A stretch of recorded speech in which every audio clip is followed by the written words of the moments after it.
Live from New Delhi, you're watching DD India Global. We'll get you top stories from India and the region. I am Tanvi Taneja, and for news from the rest of the world, I'm joined by my colleague Jagrati Dave from Washington, D.C. Hi, Jagrati. Good to see you, Tanvi. It's 10 a.m. here in Washington and 3 in the afternoon across Central Europe. Coming up in the next 30 minutes, Wall Street journalist Evan Gershkovich's espionage trial begins in Russia. NATO has a new leader. Find out who he is and how he could shape the organisation. We'll be live with our correspondents from around the world. But first, the headlines. Kenyan President William Ruto addresses the nation with a message of sadness and strength. Ruto rejects the contentious finance bill, returns it to Parliament after the deadly protests on Tuesday.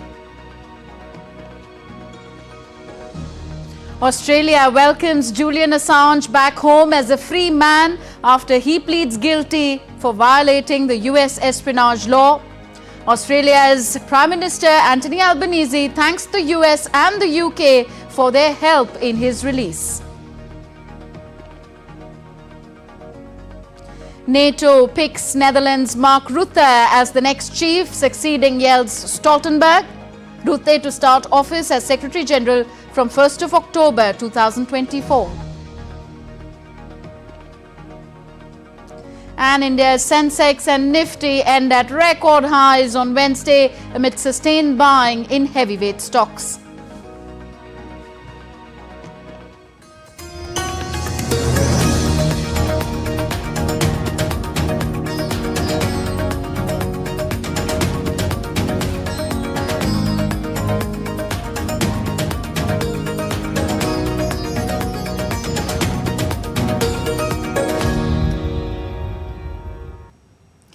Up first, news from Africa. Kenyan President William Ruto is addressing the nation on Wednesday with a message of sadness and strength. His address came after the country saw deadly protests a day earlier. At least 23 people were killed and another 30 being treated for bullet wounds sustained after police fired live rounds at protesters trying to storm the parliament on Tuesday. Kenyan protesters vowed on Wednesday to keep up their demonstrations against new tax hikes. Kenya's president said that he will not sign a highly contentious finance bill that has sparked these nationwide deadly protests. Meanwhile, the Nairobi High Court on Wednesday halted the deployment of Kenya's army, which the president had ordered to support the police following the deadly nationwide protests.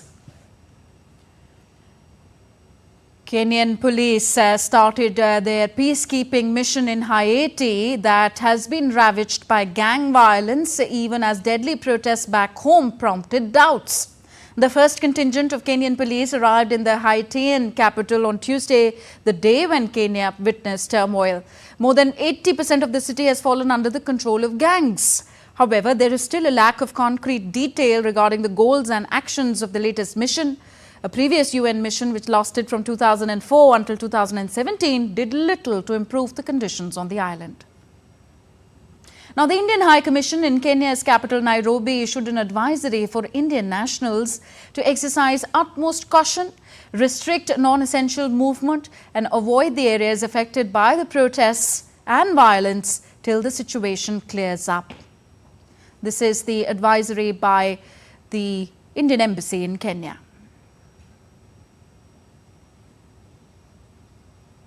And we are now joined by our correspondents on the situation in Kenya. Daniel Kijo joins us from Dar es Salaam, Tanzania, and Akshay Dongre joins us from New Delhi. Daniel, to you first. President William Ruto is addressing the nation. What has been said and has the concerns of the protesters been addressed?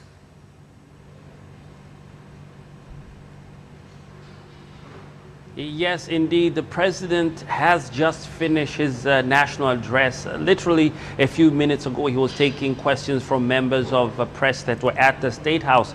And he started his about 7 to 5 minute speech by setting a framework of the state of affairs when he took office. He painted a picture of high inflation rates, a huge foreign debt, and how his government was in almost what he says the brink of economic collapse. He talked about the measures that he did to sort of bring down inflation. He painted a picture of how his government has been spending in each 100 Kenyan shillings, 61 cents went to service the foreign debt over the last 1 year. But then he talked about how saddened he was at the way in which the youth and the general Kenyan public lost lives due to a contentious tax bill. He went to say that he would listen to the people because he's a leader for the people, and that the main thing that people are waiting for was the fact that he admitted that he was withdrawing the Finance Bill 2024, rejecting it for now, saying that he has listened to Kenyan's youth and listened to the Gen Z who pressured the government over the last 24 hours. In fact, since last week when the bill was first read. So now he also added on that there would be some compromises that would need to be made with now this adjustment that he said would need to be done. He talked about different members of the society, from religious groups, political leaders, youth leaders, to come together during this moment and find a modality to be able to hear what each of these groups say to create a budget that would build Kenya and unify Kenya as a country. He spoke about how he will look at how his cabinet would look at cost-cutting measures to bring down government expenditure. He even asked the judiciary and other organs of government to look at different forms of cutting costs to ensure that now the government will have a more leaner budget that would not hurt citizens. So that is the gist of what he said in his presidential address a few minutes ago. Okay, Daniel.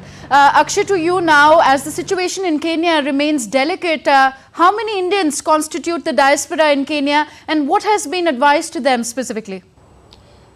Well, Tanvi, according to the official data, we can expect a number of about 20,000 Indians as part of diaspora that are living in the African nation. However, when we look at the people that are not documented, this figure could go higher as well, because there have been instances where undocumented people living in from different countries have been some of the most difficult people to trace, in fact, in these kind of situations, because the government actually does not have any official data of the whereabouts of these people. So that is one challenge that's going to be there as far as the official records are concerned. However, what we have seen is that the Indian Embassy in Kenya has issued a strong advisory to people stating that until and unless it's absolutely necessary, people should not venture out.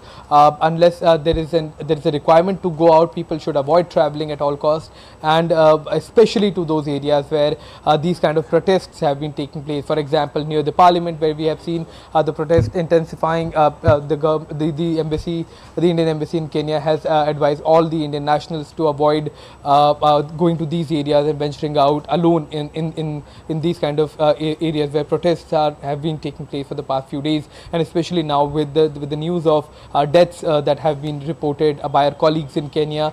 It's extremely sensitive as far as the situation is concerned. So it remains to be seen that now, after these changes have been made in the African nation, whether the protests will die down, whether the protests will be rolled back, and till what time the situation normalizes. But until then, this advisory is in effect that Indian nationals living in Kenya should not go near these areas where there can be a risk to their lives as well. Okay. Akshay Dongre in New Delhi, Daniel Kijo in Dar es Salaam, Tanzania. Thank you for those updates. And next, on to Julian Assange's pursuit of freedom. Spending more than a decade in courtrooms and government offices across the world, Julian Assange, founder of the whistleblower media group WikiLeaks, returned home to Australia on Wednesday. My colleague Jagriti Dave is in Washington, D.C. She takes it forward from me here, gives us more on Assange's freedom and other stories making headlines around the world. Jagriti, Assange finally a free man today? Yes, Tanvi, after a 14-year legal odyssey, Julian Assange has landed in Canberra, a moment he described as surreal. Rahul Upadhyay brings us this report. Finally, he was reunited with his family after 14 years. WikiLeaks' founder Julian Assange arrived in Australia as a free man on Wednesday after pleading guilty to violating US espionage law in a deal that sets him free from a 14-year legal battle. Assange disembarked from a private jet at Canberra Airport just after 7:30 p.m, 11:30 GMT. He embraced his father before entering the terminal building with his legal team. Stepping off a private jet at Canberra Airport, Julian Assange acknowledged the waiting media with a wave. Australia's Prime Minister Anthony Albanese on Wednesday thanked the United States and the United Kingdom for their support, securing the release of WikiLeaks founder Julian Assange. He described it as a surreal and happy moment. He's landing here in our national capital, Canberra. He expressed his thanks to what he described as the diplomatic A-team when I spoke about the role that Kevin and Stephen have been able to play. Assange's UK and Australian lawyer Jennifer Robinson thanked the Australian government for its years of diplomacy in securing Assange's release. Today is a historic day. It brings to an end 14 years of legal battles. And finally, after 14 years of legal battles, Julian Assange can go home a free man. This also brings to an end a case which has been recognised as the greatest threat to the First Amendment in the 21st century. Sydney residents were pleased with the return. Oh, it's great news. Obviously, it's just been way too long. I feel he's just been held accountable for more, and in hindsight, he's been punished more than what he needed to be. So, you know, it's great news for him, it's great news for his family, it's great news for all of the supporters in Australia. I think everybody wanted to see this and wanted to see it a long time ago. Assange's arrival marks the conclusion of a saga during which Assange spent over 5 years in a high-security British jail and 7 years seeking asylum at the Ecuadorian embassy in London. During this time, he fought extradition to Sweden over sexual assault allegations and to the US, where he faced 18 criminal charges. Rahul Upadhyay's report, DD India. The espionage trial of Evan Gershkovich has begun in Russia with a closed-door hearing on Wednesday. The Wall Street Journal reporter was arrested last year while on a trip in the city of Yekaterinburg on reporting duty. He was later accused of spying for the CIA, allegations which he and the Wall Street Journal deny. A Russian prosecutor in the trial claims to have proof that Gershkovich spied for the CIA. The US government says there is no evidence of this because it is not true. DD India's Dasha Chernyshova has more from Moscow. Dasha, what exactly do we know about the trial?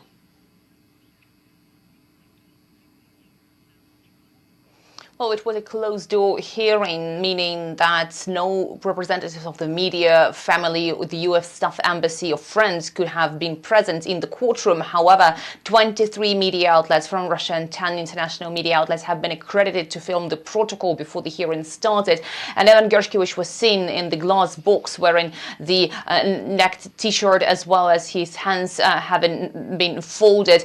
He requested, according to the Russian news agencies, not to be asked any questions by the media and didn't reply any remarks that have been made by the journalists during that protocol. We also know that because of the highly classified nature of the proceedings as well as the documents that are part of this criminal case, the court hearing has been held behind the closed doors, and the next hearing is now scheduled for the 13th of August. At the same time, the US Embassy in Russia has issued a statement saying that Evan Gershkovich has nothing to do with the charges he is being presented with, that is espionage, for which he is facing up to 20 years in prison. The US Embassy has said that he was wrongfully detained and has demanded his immediate release because, according to the officials in Washington, Evan Gershkovich is a bargaining chip in what is seen as Kremlin trying to achieve its political objectives.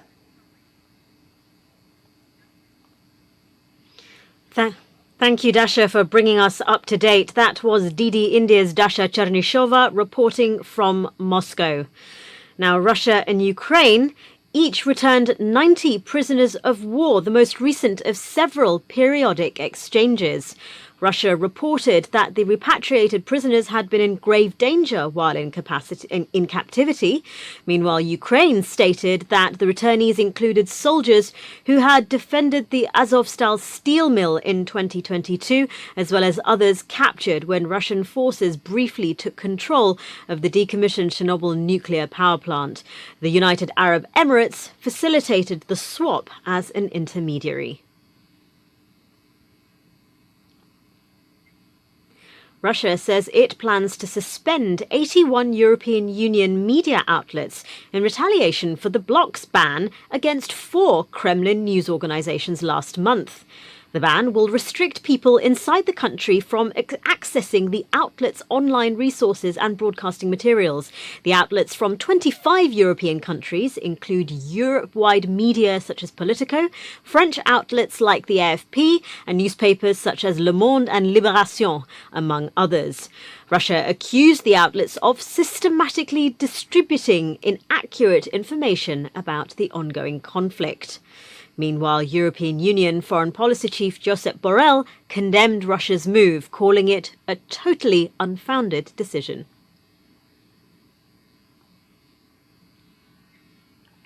NATO has appointed Mark Rutte as its next Secretary-General, putting the outgoing Dutch Prime Minister in charge of the world's biggest security organisation.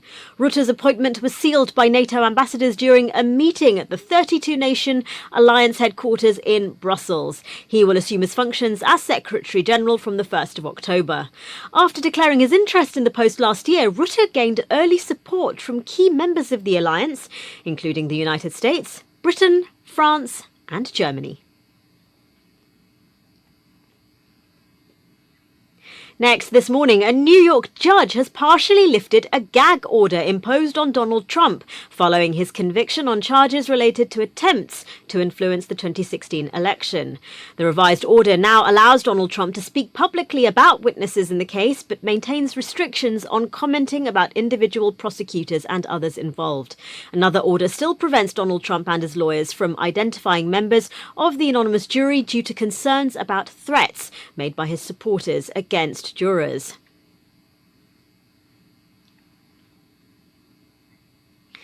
And a SpaceX Falcon Heavy rocket launched the 4th and final satellite of NASA's next-generation geostationary weather satellites from the Kennedy Space Center on Tuesday. The satellite is designed to enhance weather monitoring capabilities across the Western Hemisphere. Shortly after the launch, the rocket's twin boosters executed a precision landing back at Cape Canaveral Space Force Station. And that's it from me. And that's it from me here in Washington. Back to you in the studio, Tanvi. Thank you, Jagriti. My colleague Jagriti Dave joining us all from Washington, D.C. You're watching DD India Global, still to come on the show. Om Birla is elected as Speaker of India's lower house again. Prime Minister Narendra Modi says decision taken in the 17th Lok Sabha under his leadership will be called a golden period in the country's parliamentary history. And K-pop rising stars 17 are named by UNESCO as its first ever global Goodwill ambassadors for the youth.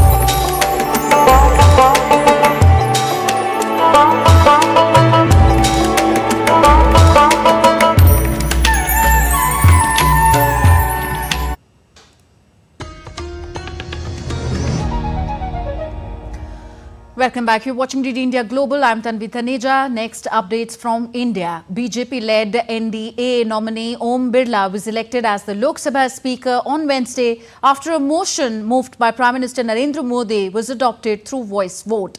DD India's Dibyendu Mondal reports on the first sitting of the 18th Lok Sabha or lower house of Indian Parliament. The first sitting of the 18th Lok Sabha continued through Wednesday. The Parliament convened at 11 a.m. to elect the Speaker of the newly elected Lok Sabha, or the lower house of the Indian Parliament. Prime Minister Narendra Modi proposed the name of Om Birla as the NDA candidate to be elected as the Speaker of the 18th Lok Sabha. This was seconded by the Defence Minister Rajnath Singh, Home Minister Amit Shah and other senior ministers of the Modi government. Even the NDA alliance partners supported Om Birla on the floor of the House to be elected as the Speaker.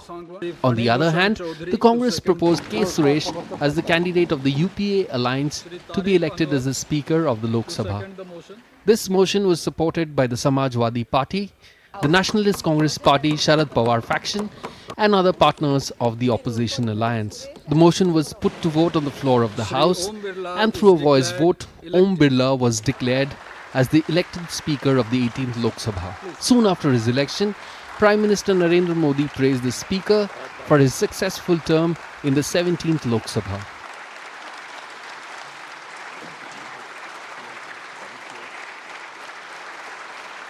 संसद में जो ऐतिहासिक निर्णय हुए हैं, आपकी अध्यक्षता में सदन के माध्यम से जो सुधार हुए हैं, ये अपने आप में एक सदन की भी और आपकी भी विरासत है। और भविष्य में 70वीं लोकसभा के संबंध में जब विश्लेषण होंगे, उसके विषय में लिखा जाएगा तो भारत के भविष्य को नई दिशा देने में आपकी अध्यक्षता वाली 70वीं लोकसभा की बहुत बड़ी भूमिका रही है। The Speaker Om Birla took the chair for the second time on Wednesday. This was the third time since independence and the first time since 1976 that this post went into elections. The 9-day Parliament session would conclude on July 3rd with the motion of thanks to the President's inaugural address on Thursday. Dibyendu Mondol's report for DD India. Indian Prime Minister Narendra Modi held a special meeting with the granddaughters of Haryana Governor Bandaru Dattatreya on Wednesday. The young girl had previously written a poem praising Prime Minister Narendra Modi. During the meeting in New Delhi, Prime Minister Modi also presented these girls with a gift.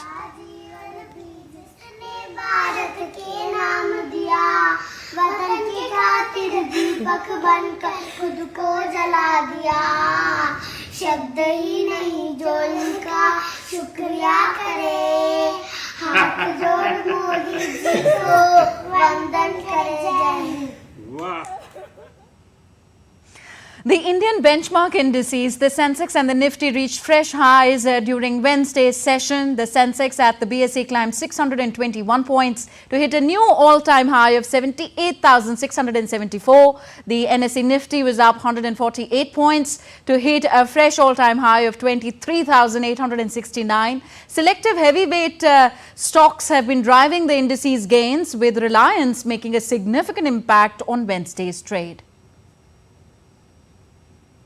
And next we take a look at what else is happening across the world. An ambush by a terrorist group killed 21 soldiers on Tuesday near the Nigerian border with Burkina Faso. Information about the group behind the attack is still awaited though. Notably, neighboring Niger, Mali and Burkina Faso are battling movements linked to Al-Qaeda and the Islamic State extremist group in a decade-long conflict in the Sahel region that is worsening. 17. The iconic K-pop group was officially designated as UNESCO Goodwill Ambassador for the Youth by UNESCO Director General Audrey Azoulay on Wednesday. This appointment follows 17's key participation in the 13th UNESCO Youth Forum in Paris in November 2023. Started by a dairy farmer, Michael Eves, in 1970, and affectionately known as Glasgow, the Glastonbury Music Festival kicked off on Wednesday in England. Music enthusiasts arrived in thousands to attend the event, which will feature Afrobeats sensation Burna Boy, rapper Little Simz, and many more. While Mongolian citizens are excited to vote in the upcoming parliamentary elections on Friday, with change in the country's legislature and electoral system in 2023, the capital city has undergone architectural modifications. Founded in the 17th century, the city has risen from traditional nomadic dwellings to massive skyscrapers. Here's Ulaanbaatar for you.